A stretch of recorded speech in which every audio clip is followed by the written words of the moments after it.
60 araw ang International Criminal Court Pretrial Chamber 1 para magdesisyon kung itutuloy sa paglilitis o hindi ang kasong crimes against humanity laban kay dating Pangulong Rodrigo Duterte. Sa panahong yan, susuriin ng mga ICC pretrial judge kung sapat ang mga inilatag na argumento at ebidensya sa katatapos lamang na confirmation of charges hearing. Batay sa Rome Statute na nagtatag sa ICC, 3 ang pupwedeng maging pasya ng pretrial chamber. Una, i-confirm ang 3 charges laban sa dating Pangulo. Posibleng 1 o 2 charges lang ang ma-confirm.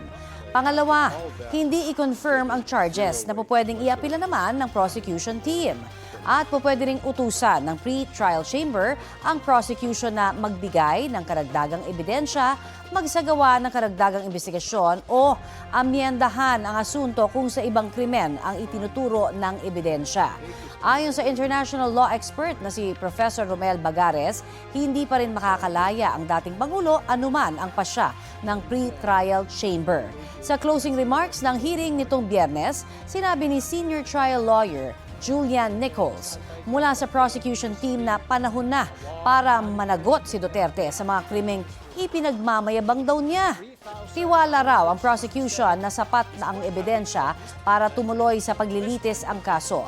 Sabi naman ng abogado ng mga biktima na si Attorney Gilbert Andres, targeted sa mga mahihirap at marginalized ang drug war at hindi lang random na pag-atake.